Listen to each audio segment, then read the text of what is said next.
my new push. Stop learning languages from people who are not native speakers of that language. Yeah. If you want to learn Spanish, you don't learn Spanish from an American whose first language is English.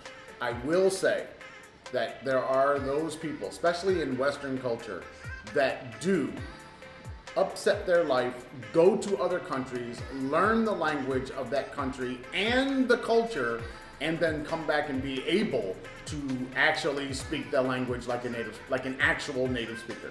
That is a thing that we do when learning languages, because we don't want to be seen as a person who doesn't know the language very well. Right. So, but everybody else doesn't do that. So when I talk to students here who have learned English from non-native speakers for their whole lives, there are so many things like I've said to them, and they're like, I've never heard that before. And I'm not saying anything special, like, watch it. Oh, yeah, God. You know, it's like everybody says it. And it's like, well, why does everybody say it? Because it's being taught that way. And why would mispronouncing this word be pronounced this way? Because that's how it's taught. I'm talking about the people that are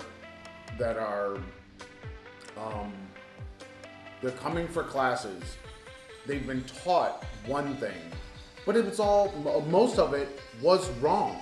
Yep. They've been taught rules that don't exist. Yep. They've been taught all of this stuff about English that, forget new slang, hip, and no. I'm not talking about any of that. I'm talking about just basic, subject, verb, object. Yeah.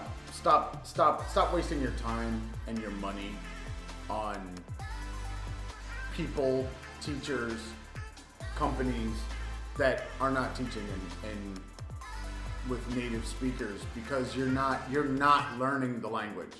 Well, and that's any language. I'm not even talking about English. I'm talking about every language. If I want to learn Arabic, I'm not going to learn Arabic from an American who did not grow up in this culture or in Arabia or some other culture where Arabic is the main language. I'm not going to learn from them. And I don't know why you would. We don't look at language the same way that other people do. If we are going to be, if we're going to be teaching it, we feel that we must be experts. We must be at the top level of everybody who speaks it, because we have that imposter syndrome thing, where we feel bad that we're not at the top.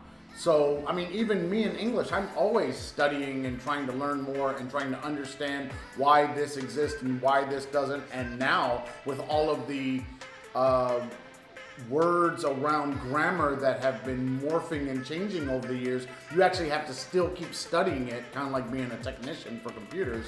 So you're always kind of renewing and looking at, and what's the new word for that thing, and we're never finished with the learning. We're never done. And a lot of people think, and they say this to me here, that they want to become perfect in English. And I just look at them, it's like, you're studying the wrong language. Yeah, because you don't become perfect. Nobody's perfect.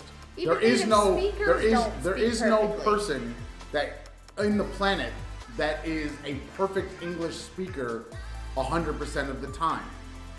Yeah. And most of us do not care about such things.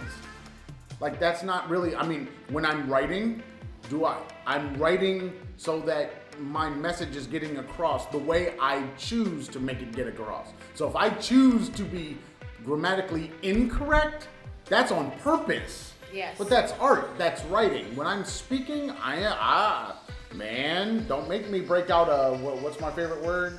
Irregardless. It's in the Merriam-Webster. I tell my students use Merriam-Webster. It's right there. I don't want to hear It's the right nonsense. there. You cannot hate on irregardless.